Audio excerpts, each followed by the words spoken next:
ዛሬ በስልጣናቸው እግዚአብሔርን የረሱ ሰዎች አሉ። ጥሩ ጫማ ሲያደርጉ ጥሩ መኪና ሲነዱ እግዚአብሔርን የረሱ ሰዎች አሉ። ጆሮ ለፈጠረው ለእግዚአብሔር ጆሮአቸውን የነፈጉ። ዛሬ ልጆቻችን በትምህርት ገበታቸው ላይ የሚሰሙት የመምህሩን ድምጽ ሳይሆን የጥይት ድምጽ ነው። ምን ተፈጠረ ብሎ ገበሬው የዘራውን መከራ ያየበትን ከሰኔ ከነሐሴ ጀምሮ ከላይ ውሃ ከታች ውሃ እየወረደበት የዘራውን ዛሬ አሁን ላይ ህዳርና ታኅሳስ ላይ አጭዶ በውድማው ላይ ወቅቶ ወደ ጎተራው በሚያስገባበት ሰዓት እንደከመረው ክምሩ በጥይት የሚነድበት ዘመን ላይ ነው ያለነው።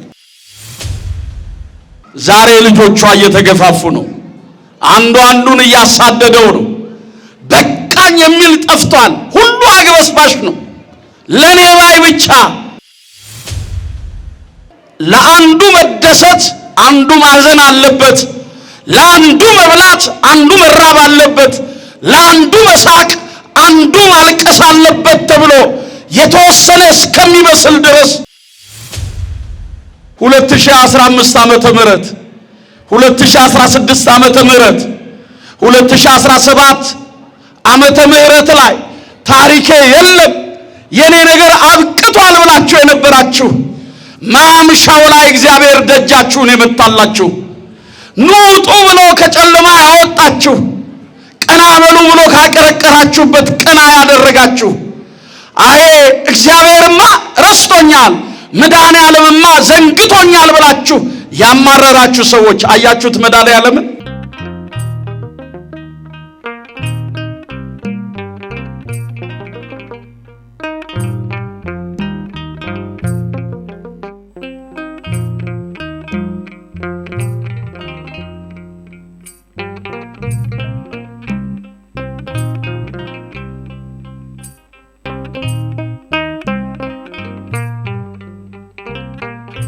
በስመ አብ ወወልድ ወመንፈስ ቅዱስ አሐዱ አምላክ አሜን። ስብሐት ለእግዚአብሔር ለዘአብጽሐነ እስከ ዛቲ ሰዓት ይትባረክ እግዚአብሔር አምላከ አበዊነ በቸርነቱና በምህረቱ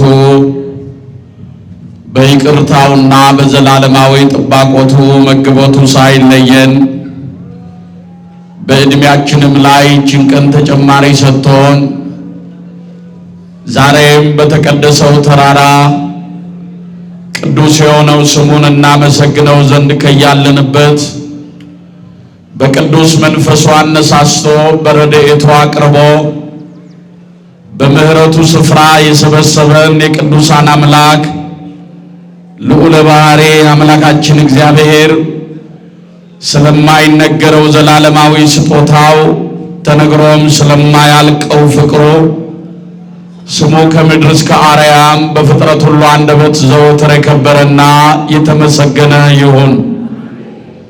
ትንሽ እንማር አይደለም? ትንሽ እንማር። እግዚአብሔር ከሁላችን ጋር ይሁን። እግዚአብሔር ያስተምረን። እኛም የምንሰማበትን ውሳጣው የልቦናችንን ጆሮ ይክፈትልን። እግዚአብሔር ለጆሮአችን ሳይሆን ለልባችን ይናገረን።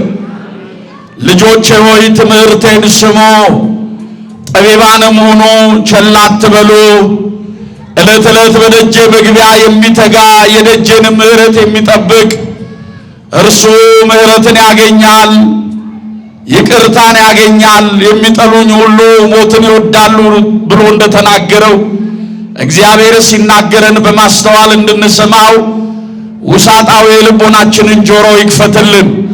እግዚአብሔር ቢረዳን ባለችን ጥቂት ደቂቃ አጠር አድርገን ለዛሬ የምንነጋገርበት የመጽሐፍ ቅዱስ ክፍል ሐሳብ የሚሆነው በዚህ በትንቢተ ኢሳይያስ ምዕራፍ 44 ቁጥር 22 ላይ በእኔ ዘንድ ያልተረሳህ ትሆናለህ ይለናል እግዚአብሔር።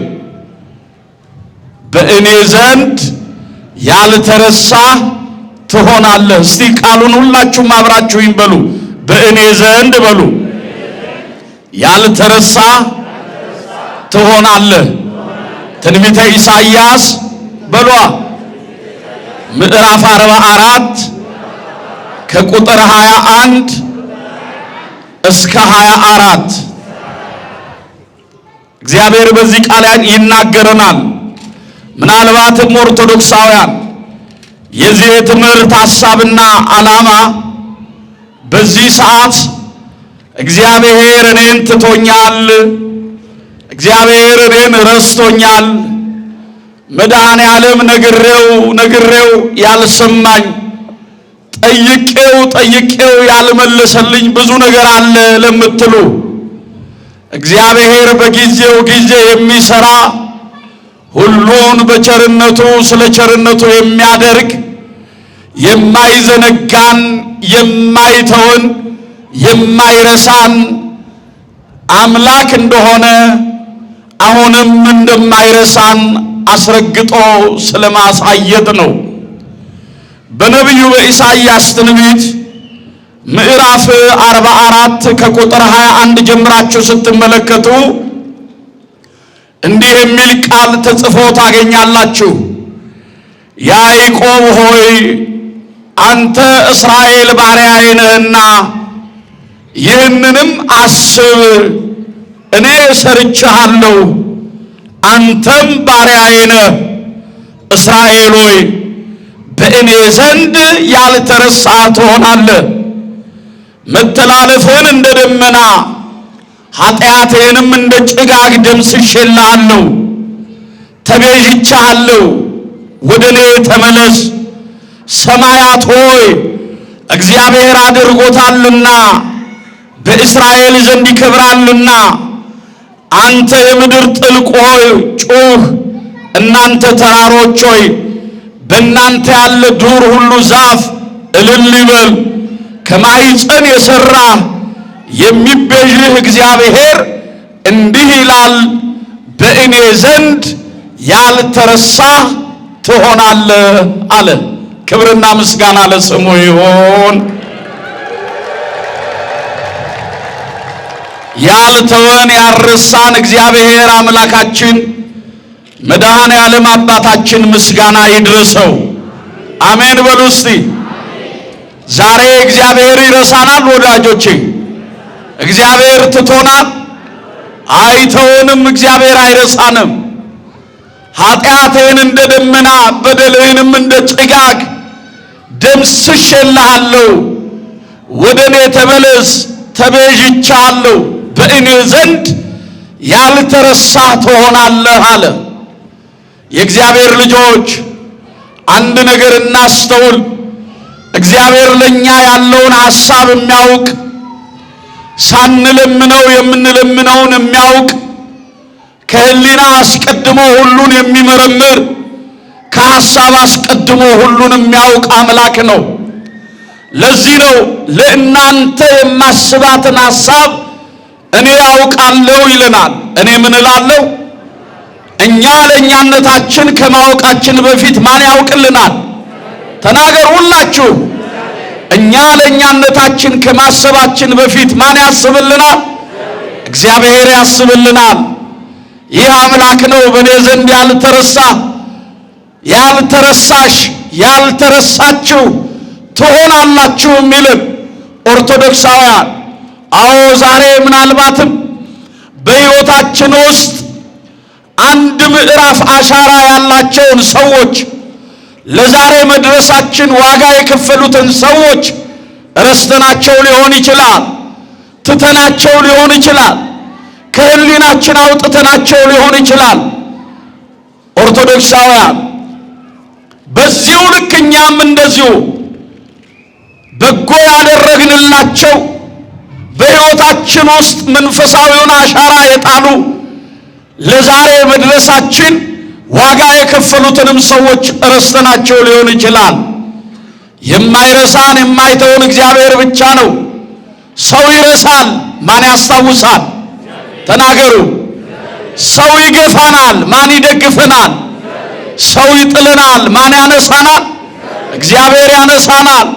ለዚህ ነው መጽሐፍ እንዲህ ይላል፣ ሰው ቢጥለን ሰው ቢገፋን ነቢየ እግዚአብሔር ቅዱስ ዳዊት በመዝሙር 33 ቁጥር 12 ላይ እንደ ሞተ ሰው ከልብ ተረሳሁ ይላል። እንደ ሞተ ሰው ከምን ተረሳሁ አለ? የማይረሳን እግዚአብሔር ብቻ ነው።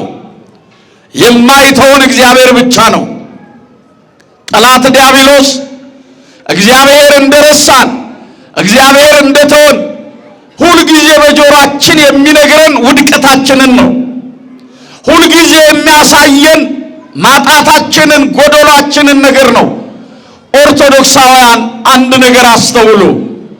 እግዚአብሔር የሰጠንን ነገር ብናስብ የጎደለን ነገር የለም። እግዚአብሔር እኛን አይረሳንም። ይልቁኑ ለትምህርታችን ሐሳብ እንዲሆን አንድ ጥያቄ ልጠይቃችሁ። እግዚአብሔር ነው እኛን የረሳን ወይስ እኛ ነን እግዚአብሔርን የረሳነው? ሁላችሁም ተናገሩ። ማን ነው እግዚአብሔርን የረሳው? እግዚአብሔር ነው እኛን የረሳን? ማን ነው እግዚአብሔርን የረሳው? አዎ እውነት ነው።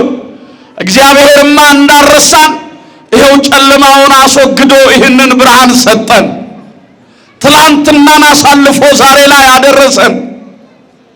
ደቂቃዋን ወደ ሰዓት ይቀይራታል። ሰዓቲቱን ወደ ዕለት ይለውጣል። ዕለቱን ወደ ወራት፣ ወራቱን ወደ ዓመታት ቀይሮ በዝናብ አብቅሎ በፀሐይ አብስሎ በንፋስ አለምልሞ ለዚህ አድርሶናል። ክብርና ምስጋና ለስሙ ይሁን። እኛንን እግዚአብሔርን የረሳነው በዚህ በትንቢተ ኤርምያስ ምዕራፍ 2 ቁጥር 33 ላይ ቆንጆ ሴት ጌጧን ይላል ሙሽራይቱ መዋቢያዋን ትረሳ ዘንድ ትችላለችን ይልና ሕዝቤ ግን ላልተቆጠረ ወራት እኔን ረስቶኛል ይላል።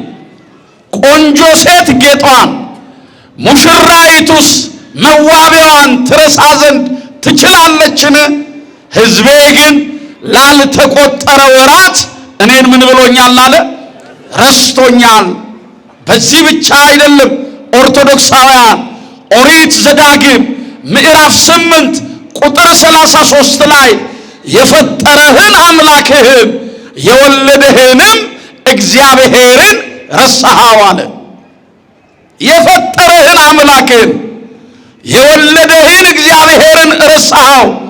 በጭንቅ የወለደን፣ በመከራ የወለደን፣ በመስቀል ሞት የወለደን፣ ስለኛ ተሰቅሎ እኛን ነፃ ያወጣን፣ እርሱ እየተወጋ እኛን በክብር ያቆመን፣ እርቃኑን ተሰቅሎ ጸጋን ያጎናጸፈን፣ ተርቦ ተጠምቶ ሥጋውንና ደሙን እንካችሁ ብሉ ብሎ ዘላለማዊ ረሃባችንን ዘላለማዊ የነፍሳችንን ጥም ያስወገደልንን የእግዚአብሔር ልጆች በዳግም ልደት የወለደንን እርሱን ይላል የፈጠረህን አምላክህን የወለደህንም እግዚአብሔርን ረሳኸው አለ። ምን አልከው? ረሳኸው። እግዚአብሔርን መርሳት ማለት ማዳኑን መርሳት ነው። ያደረገልንን በጎነት መርሳት ነው። ስለኛ ሲል ስለ ፍቅር የተከፈለውን ዋጋ መርሳት ነው። ያ የተገረፈውን የተቸነከረውን ችንካሩን መርሳት ነው። ከሊጦስጥራ እስከ ቀራንዮ እርጥቡን መስቀል ተሸክሞ የኛን ሸክም ያስወገደውን የከፈለልንን ፍቅር መርሳት ነው። እግዚአብሔርን መርሳት ዋጋ ያስከፍላል። ኦርቶዶክሳውያን ነቢየ እግዚአብሔር ቅዱስ ዳዊት በመዝሙር 105 ከቁጥር 1 ጀምሮ በዚህ ወር መግቢያ አካባቢ አጋማሽ ላይ እስራኤል ዘሥጋን እግዚአብሔር እንዴት እንዳዳናቸው አይታቸዋል። ቤተ ክርስቲያናችን ያችን ዕለት ስትዘክር ህዳር 12 ከ430 ዘመን ሙሉ አንዴ ከግብፅ 70 ዘመን ከባቢሎን ግዞት እግዚአብሔር እንዴት እንዳወጣቸው አይታችኋል። በሰባት ታላላቅ አምደ ብርሃን እየመራ ከፈርዖን መንጋጋ አውጥቶ ባህር ከፍሎ በደረቅ ምድር ላይ እያሻገረ ከሚከተላቸው አለት ላይ ውሃ እያፈለቀ ከሰማይ መና እያዘነመ መገባቸው። እግዚአብሔር ሕዝቡን በቀስታ መራቸው።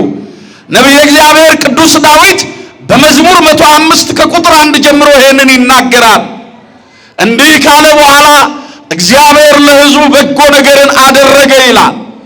ባህር ከፍሎ ሲያሻግራቸው፣ መና አዝንሞ ሲመግባቸው፣ ከሚከተላቸው አለት ላይ ውሃ አፍልቆ ሲያጠጣቸው የእግዚአብሔርን ነገር እያሰቡ የሙሴ እህት ማርያም ከበሮን ይዛ ዘመረች ይላል። ከበሮን ይዛ ምን አለች?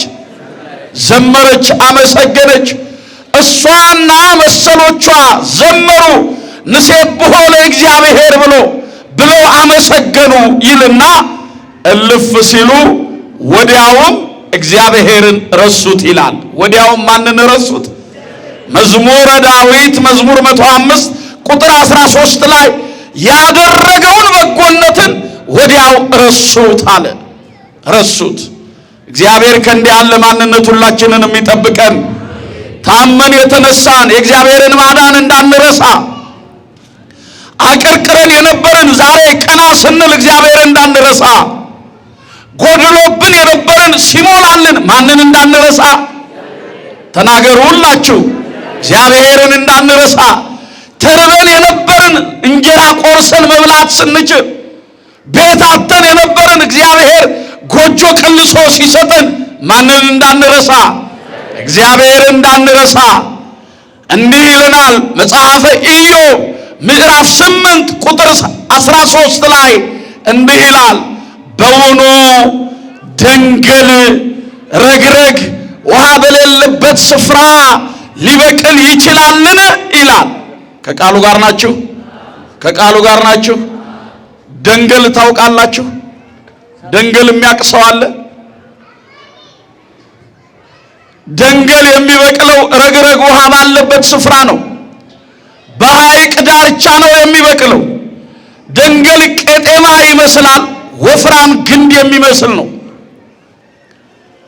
ይሄ ደንገል የሚበቅለው ረግረግ ውሃ ባለበት ስፍራ ብቻ ነው።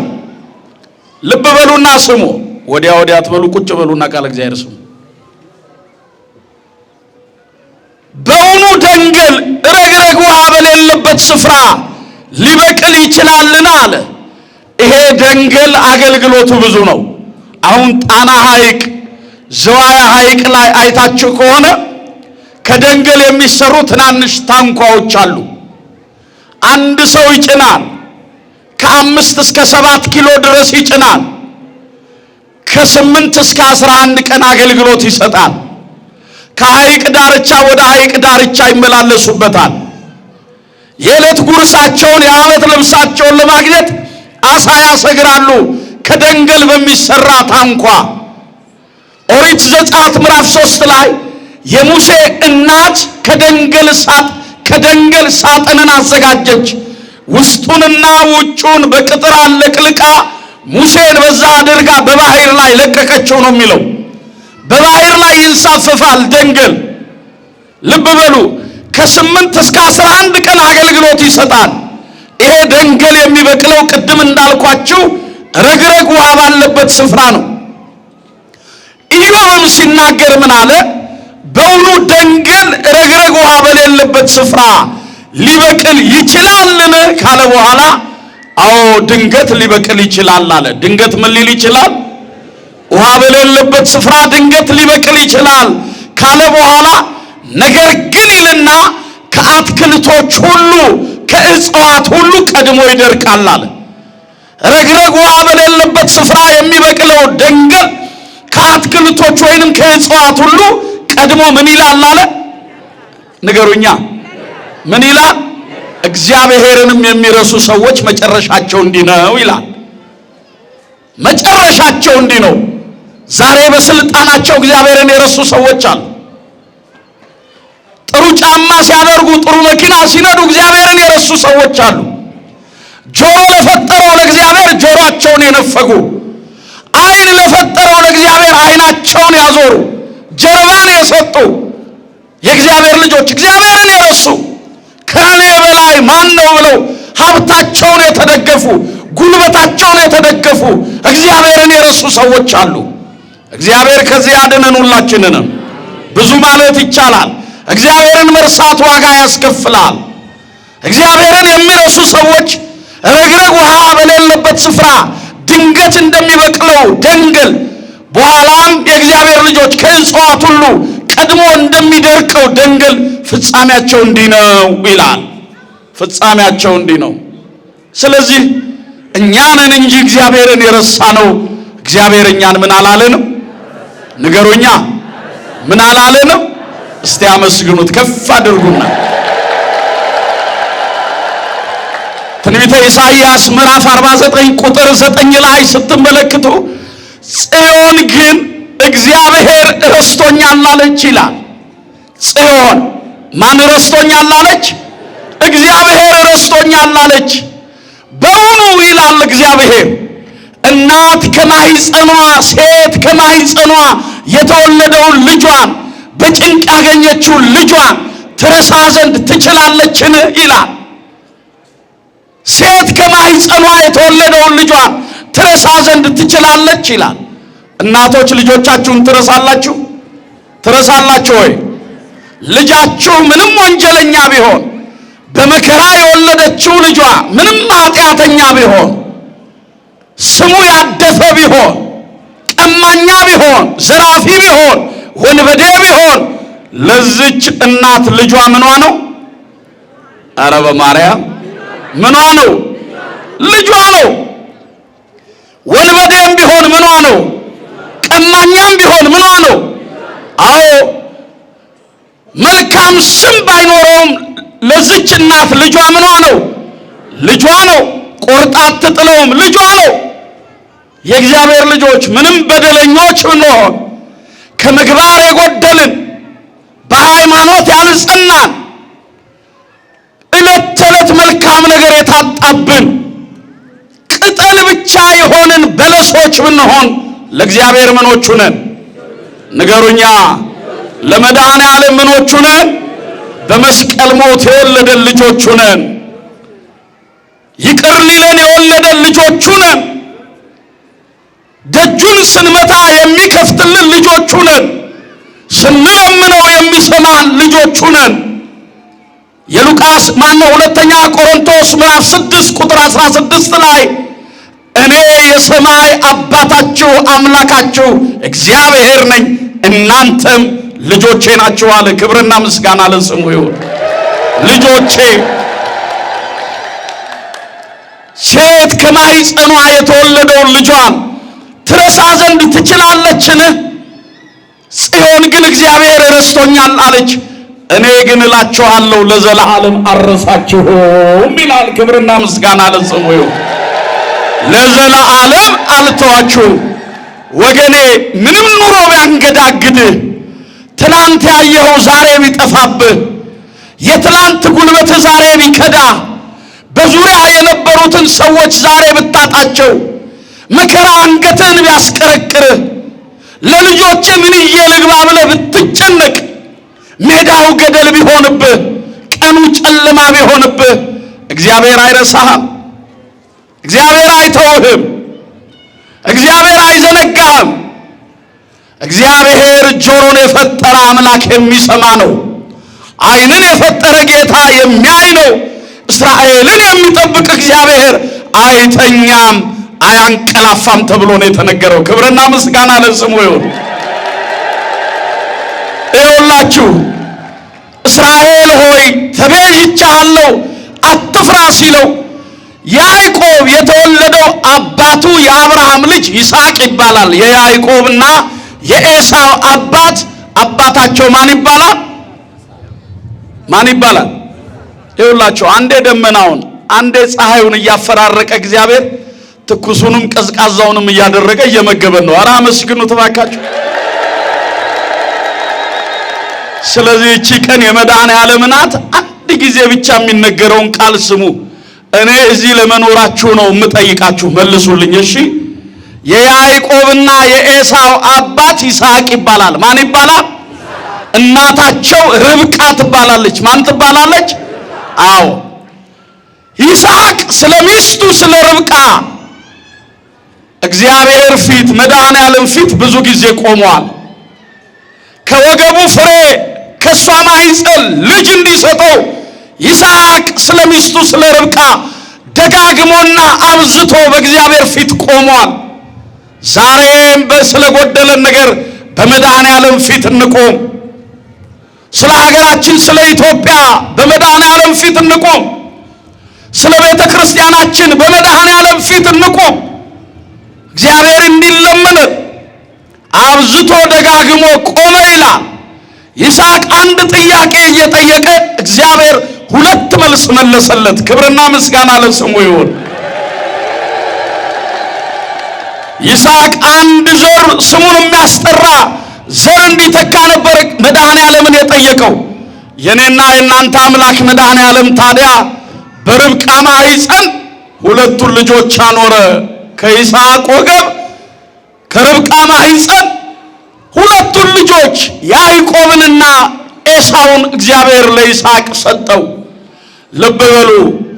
ነገር ግን ይልና ያዕቆብና ኤሳው በእናታቸው ማኅፀን ምን ይሉ ነበር ነው የሚለው መጽሐፍ። ምን ይሉ ነበረ? ጎበዞች እናቶች ይገፋፉ ነበረ።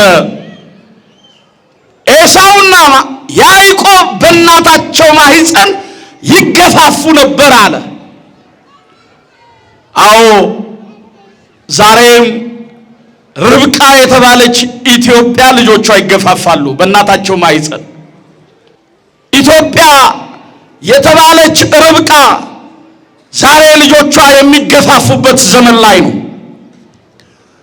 ትልቅ ትንሹን የሚያሳድድበት፣ ትንሹ ለትልቁ የማይተኛበት ዘመን። ርብቃ ኢትዮጵያ ርብቃ የበላችው ሳይጫናቸው የጠጣችው ሳይጎረብጣቸው ያዕቆብና ኤሳው በእናታቸው በርብቃ ማኅፀን ይገፋፉ ነበር።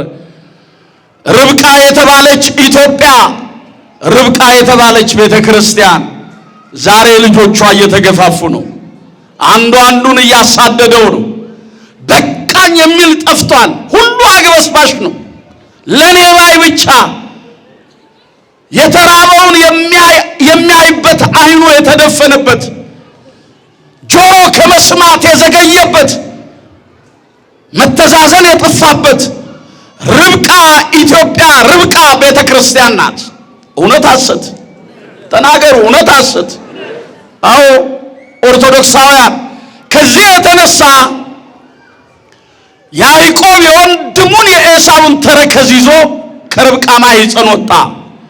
የወንድሙን ብኩርና ለማግኘት ዛሬ እንደምናየው ለአንዱ መደሰት አንዱ ማዘን አለበት፣ ለአንዱ መብላት አንዱ መራብ አለበት፣ ለአንዱ መሳቅ አንዱ ማልቀስ አለበት ተብሎ የተወሰነ እስከሚመስል ድረስ ለአንዱ መኖር አንዱ መሰደድ አለበት ተብሎ ሕግ የወጣ እስኪመስል ድረስ ኦርቶዶክሳውያን ያዕቆብ የወንድሙን ብኩርና ለማግኘት በብዙ መንገድ ደክሟል።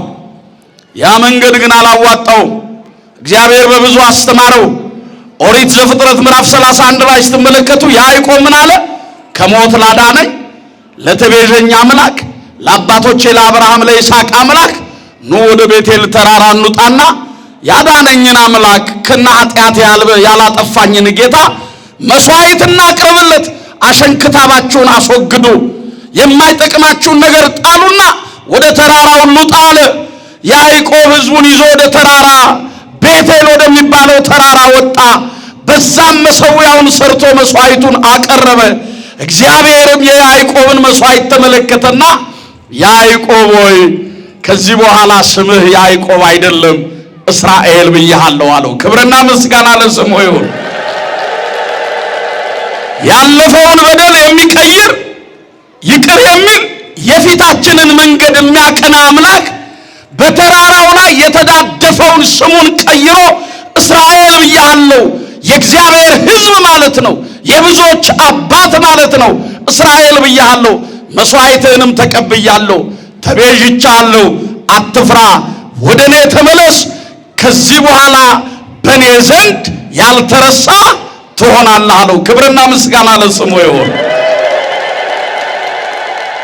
በደላችንን አምነን በፊቱ ስንቆም ይቅር የሚለን ማን ነው? መድኃኔዓለም ነው በሉ። ማን ነው እሱ? ከነበደላችን ያላጠፋን ዕድሜ ለንስሐ ዘመን ለፍስሐ የጨመረልን ማን ነው? በፊቱ በረድኤቱ ያቀረበን ማን ነው? ሰዎች ያዩብንን ያላሳየብን ማን ነው? ሰዎች የሰሙብንን ያላሰማብን ማን ነው? ክብርና ምስጋና ለስሙ ይሁን። መድኃኔዓለም ምን አይለንም? አይረሳንም። ምን አይለንም? አንድ ነገር ልበል፣ ጨርሻለሁ። 3 ደቂቃ ብቻ ስጡኝ። አንድ ነገር ልበላችሁ። በዚህ በሁለተኛ ሳሙኤል ምዕራፍ 4 ቁጥር 1 ላይ ታሪኩን በጣም ባጭሩ ነው ብነግራችሁ። የመጨረሻ መልእክቴ ነው። ልብ በሉና ስሙ።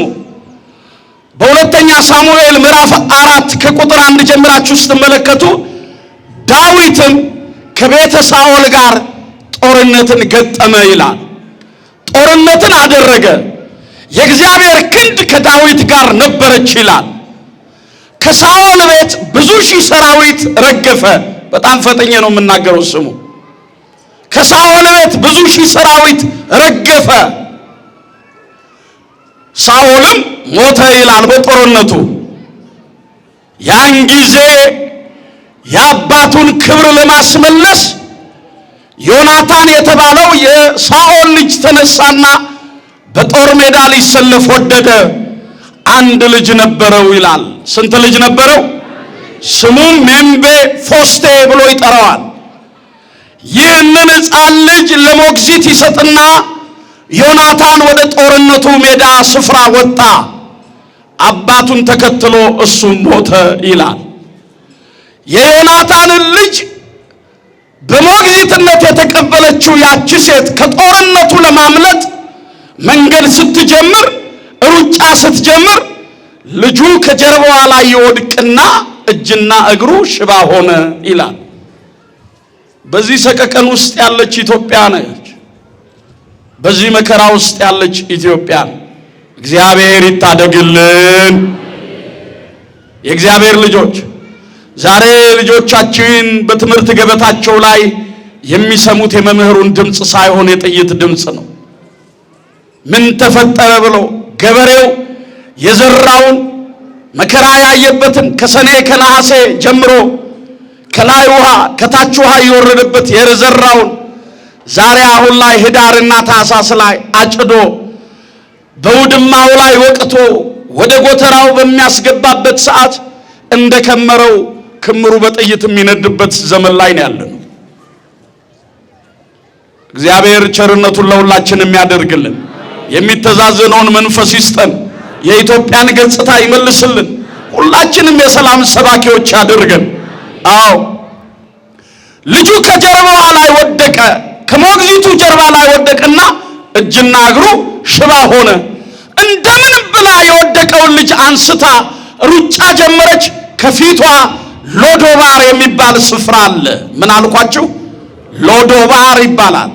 ይሄ ስፍራ ችግረኞች፣ ምንም የሌላቸው ሰዎች፣ በሰው የተረሱ ወገን ዘመድ የሌላቸው ሰዎች የሚጣሉበት የሚወድቁበት ስፍራ ነው።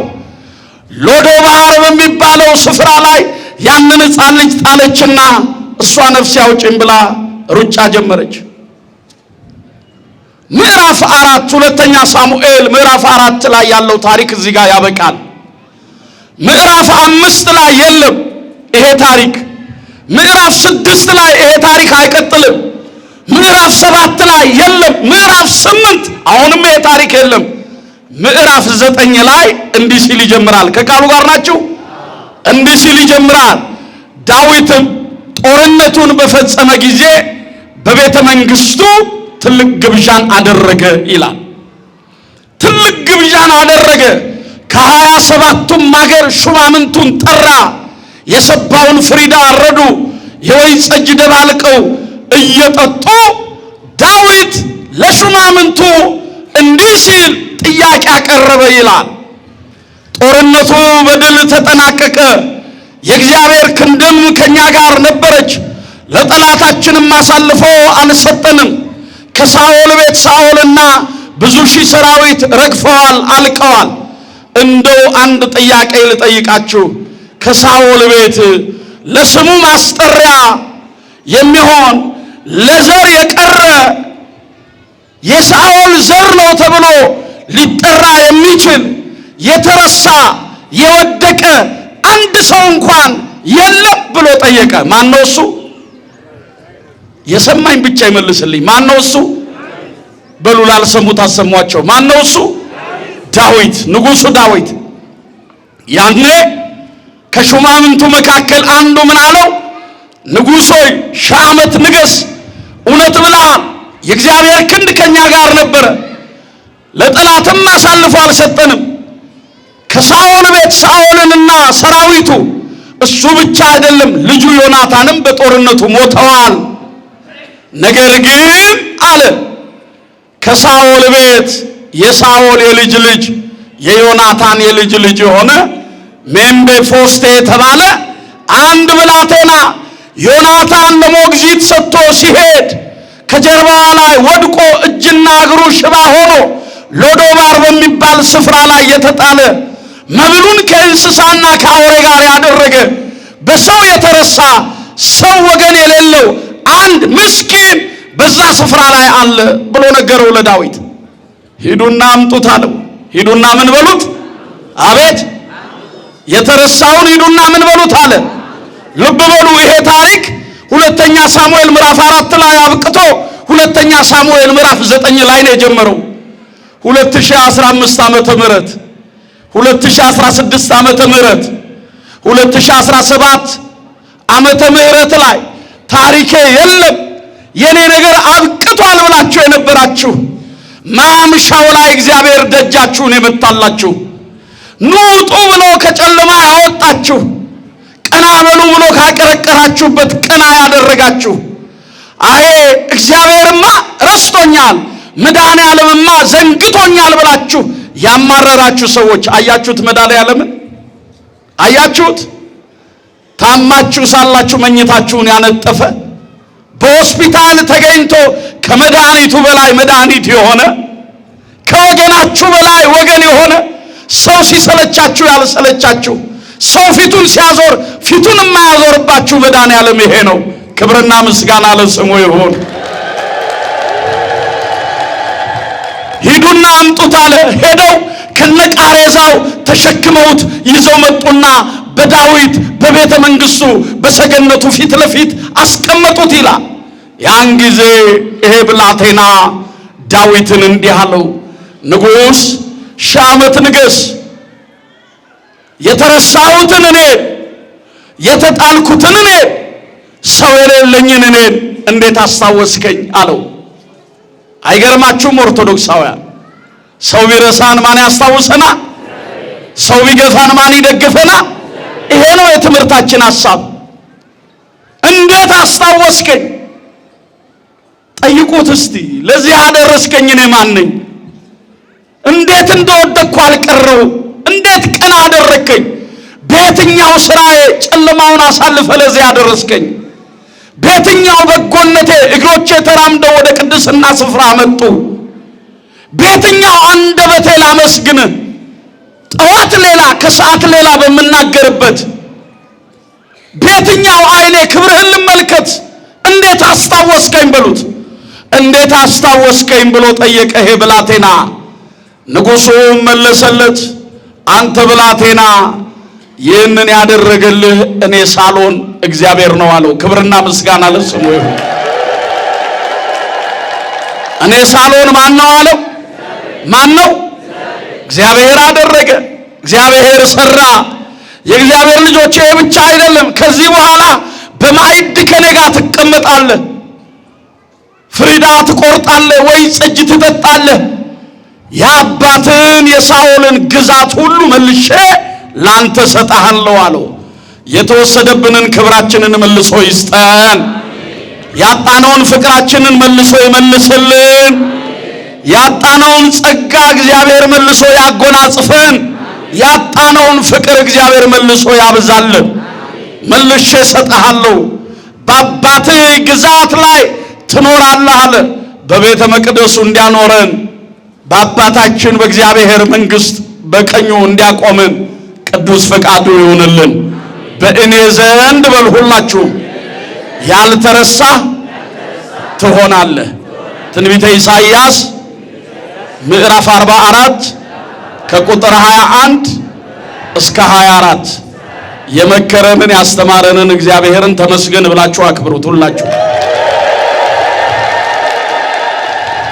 እግዚአብሔር ምን አይለንም? ተናገሩ። ምን አይለንም?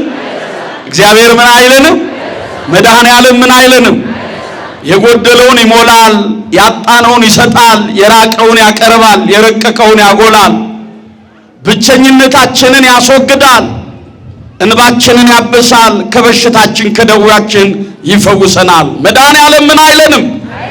ተናገሩ እስቲ። አይረሳኝም በሉና ሁለት እጃችሁን ከፍ አድርጉት። መድኃኔዓለም ምን አይለንም? ምን አይለንም?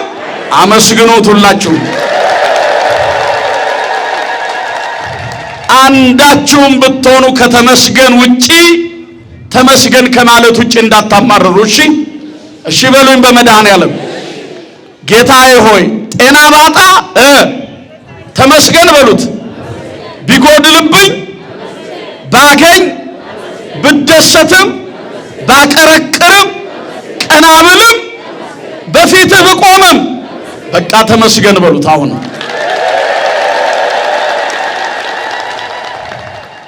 ክብር ለሥላሴ ይሁን። ዛሬ ጥቅምት 27 ነው እንዴ? ይመስላል አይደል? ያበዛን መድኃኔዓለም ምስጋና ይድረሰው። አመስግኑት ሁላችሁ። የዛሬ ወር በዕለተ ቀኑ እኔ አንድ ጉዳይ ነበረኝ፣ ከባድ ጉዳይ። እዚህም አልመጣሁም፣ ሌላ ቦታም አላገለገልኩም። ግን እዚህ ቦታ ላይ የነበረውን መንፈሳዊ አገልግሎት ከሌሊቱ ከማህሌቱ ጀምሮ በቀጥታ ስርጭት እያየሁ ነበር። በጣም ጥሩ የበረከት ጊዜ ያሳለፍን። እግዚአብሔር ደግሞ ወሯን እንደ አንድ ዕለት ቆጠረና እድሜ ለንስሐ ዘመን ለፍስሐ ጨምሮልን ከተኛንበት አንቅቶን የዘጋነውን በር ከፍተን መውጣት እንድንችል ረድቶን በፊቱ በወሩ ሰበሰበን። ክብርና ምስጋና ለስሙ ይሁን። አይደለም በዚህ 30 ቀን ውስጥ በ30 ቀን ውስጥ ብዙ ሰዓት፣ በብዙ ሰዓት ውስጥ ብዙ ደቂቃዎች፣ በብዙ ደቂቃ ውስጥ ብዙ ሰከንዶች፣ በብዙ ሰከንድ ውስጥ ብዙ ማይክሮ ሰከንዶች ያልፋሉ። አይናቸውን እንደጨፈኑ መግለጥ የተሳናቸው ሰዎች አሉ አይደል? የሉም? ትላንትና ከኛ ጋር የነበሩ ወገኖቼ ብለን ዛሬ ወደ ምድር ከርስ ውስጥ የሸኘናቸው ብዙ ሰዎች አሉ። ትላንት የተለየን አርቲስት ወንድማችን አንዱዓለም በጣም የቤተ ክርስቲያን ልጅ ነው። መንፈሳዊ ወንድማችን ነው። ነፍሱን እግዚአብሔር በአጸደ ገነት ያኖርልን። በዚህ ወር ውስጥ የሚገርማችሁ ከኔ ጋር በቅርብ ርቀት ነው የማውቀው በመንፈሳዊ አገልግሎቱ፣ ግን በግንባር እንዲህ የተያየ ነው። አንድ ቀን ነው በስራው አውቀዋለሁ። የሚገርማችሁ ስላገኘሁ ደስ ብሎኛል አልኩት። በአራተኛው ቀን ግን እሱ ቀደመ፣ እኛ ተከታይ ነን። ሰው እንዲህ ነው፣ እንደ ጠዋት ጤዛ። የጠዋቱ ጤዛ አሁን የለም። ያሁኑ ፀሐይ ደግሞ ያሁኑ ሰዓት በኋላ አይኖርም። እንዲህ በየሰከንዱና በየደቂቃው ለውጥ አለ፣ ቅያሬ አለ። ሰዓቱ በሰዓት ይተካል፣ ደቂቃው በደቂቃ ይተካል፣ ዕለቱ በዕለት ይተካል። የእግዚአብሔር ልጆች የማንተካው እኔና እናንተ ብቻ ነን። ግዴላችሁም ባለን ነገር እግዚአብሔር ጤና እንዲሰጠን ሰላም እንዲሰጠን ማንን እንለምነው? እግዚአብሔርን ለምኑትና አሁን እዚህ ቆማችኋል። ወደ ቤታችሁም በሰላም ያግባችሁ። እቺን ከፊት ያለችውን ሳምንት ደግሞ በበጎ አስጀምሮ በበጎ ያስፈጽመን፣ ከክፉ ነገር ሁላችንንም ይሰውረን። ንቁ ኦርቶዶክስ ተዋህዶ የጸሎትና የንስሐ መርከብ ማህበር በእግዚአብሔር ፈቃድ በወንድማችን የኔነህ ተስፋዬ አስተባባሪነት ከተመሰረተ ጊዜ ጀምሮ ከሚሰጣቸው ዘርፈ ብዙ መንፈሳዊ አገልግሎቶች መካከል የሐዋርያዊ አገልግሎትና ያሬዳዊ ዝማሬዎች አንዱ ነው።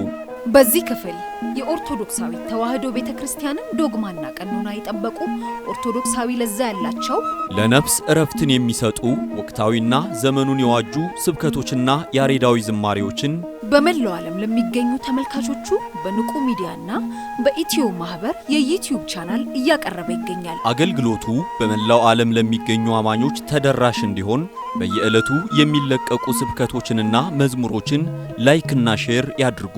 እንዲሁም የዩቲዩብ ቻናላችንን ሰብስክራይብ በማድረግ የዚህ ታላቅ አገልግሎት ባላሻራ ይሁኑ። ንቁ ሚዲያ ርቱ የቤተ ክርስቲያን ልሳን